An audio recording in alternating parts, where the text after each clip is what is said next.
শুভ সকাল বন্ধুরা, তোমরা সবাই কেমন আছো?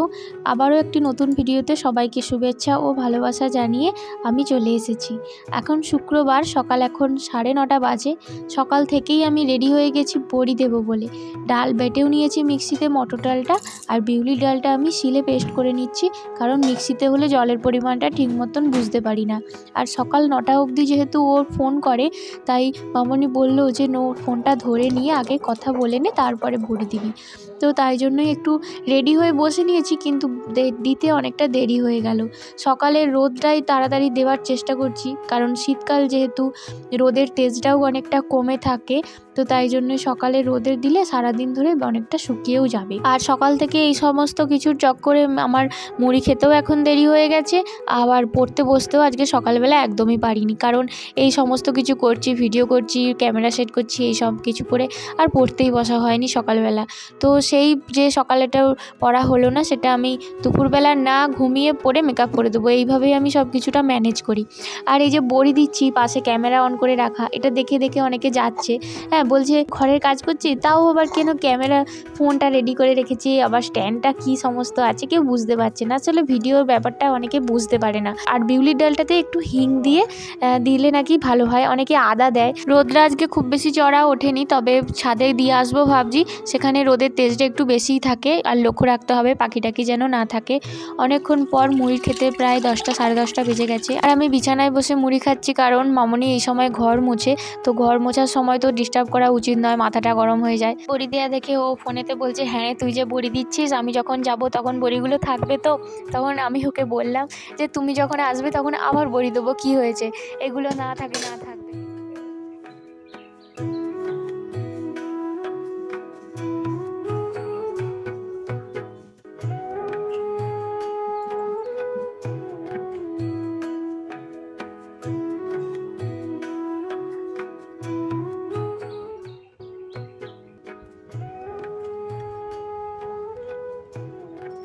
চলো এবার একটু বাগান থেকে ঘুরে আসি। সুপারি গাছের যে সুপারিগুলো পেকে পড়ে গিয়েছিল মাটিতে, সেইগুলোই বাগানের একধারে আমরা পুঁতে রেখেছিলাম, সেখান থেকে অঙ্কুর বার করব বলে। তো অঙ্কুরগুলো বেরিয়েও গেছে, এবার মাটিতে পোঁতার পালা। এখান থেকে এবার ছোট ছোট সুপারি গাছ হবে, তারপর একদিন দেখা যাবে সেই গাছ থেকে বড় বড় সুপারি গাছও হয়ে গেছে। তো বাগানের চারিপাশে কি কি গাছ আমাদের লাগানো হয়েছে, সেগুলো তোমাদের সাথে একদিন ঘুরে ঘুরে শেয়ার করব। তবে আমি সব গাছের নাম জানি না, যে ফলগুলো হয় সেগুলো জানি এটা কি কি গাছ, কিন্তু তাছাড়াও অনেক গাছ আছে, সেগুলো যখন বাগানের মালিক থাকবে, মানে ও থাকবে, সেদিনকে ভিডিওটা আমি করব।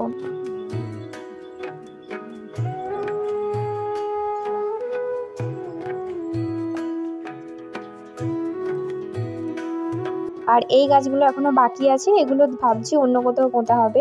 আমি আর মামনি দুজনে মিলে এই কাজটা করছি। শীতের ফুল গাছগুলোর মধ্যে যেগুলো লাগানো হয়েছে, তার মধ্যে 6টা 7টা প্রায় মারা গেছে, কিছুগুলো হুনমানে পা মারিয়ে চলে গেছে, আবার একদম চারা অবস্থায় বৃষ্টি পড়েছিল সেই জন্য মারা গেছে। আর ফুল ফুটেছে একটা, এটা পিটুনিয়া গাছ। তো এই সব গাছগুলোই ধীরে ধীরে ফুল ফুটবে, প্রথম এই একটাই ফুটেছে, এটা এবছরের প্রথম ফুল বলতে পারো।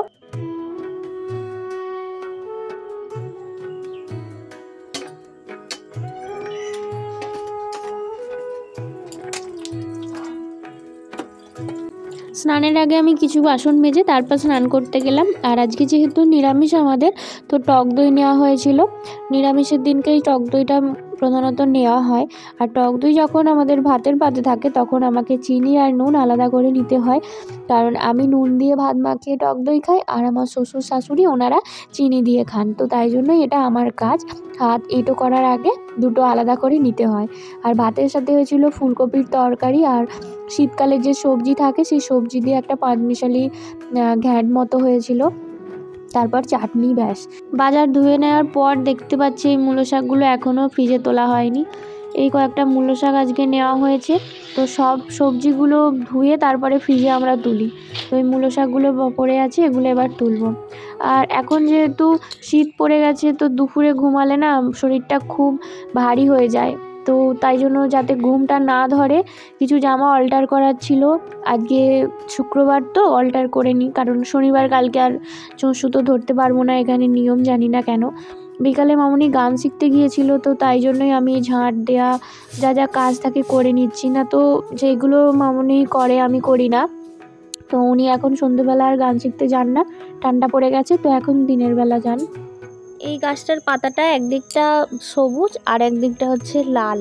এই পাতাগুলো সব হনুমান বসে বসে খেয়ে নিয়েছে, না তো অনেকটা পুরো ঝাঁকড়া হয়েছিল গাছটা। নতুন নতুন পাতা আসছে, যেমন এই যে এইটা ধীরে ধীরে আসছে, জল দিতে থাকলে ধীরে ধীরে আসছে পাতা।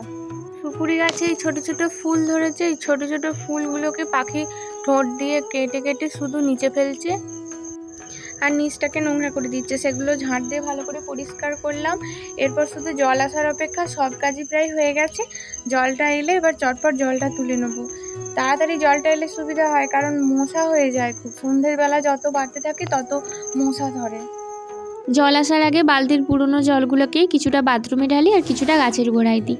গাছে আমাদের দুবার জল দিতে হয়, সকালবেলা আর বিকালবেলা। সকালের জলটা আমি দিতে পারি না, তখন আমি ঘুম থেকেই উঠতে পারি না, আর বিকেলের জলটা আমি দিই। আর প্রতিদিন সব গাছে জল দেওয়া সম্ভব হয় না, তাহলে আমাকে প্রায় 20 লিটার জল তুলে তুলে দিতে হবে, একদমই অসম্ভব ব্যাপার। তাই জন্য ভাগ করে করে দিই, মনে রেখে দিই আজকে এই গাছগুলোই দিলাম তো পরের দিন অন্য গাছগুলোই দেবো। এইভাবে আমাদেরকে গাছগুলো মেনটেন করতে হয়। সন্ধ্যেবেলা চায়ের সাথে আমি ভিডিওটি শেষ করছি।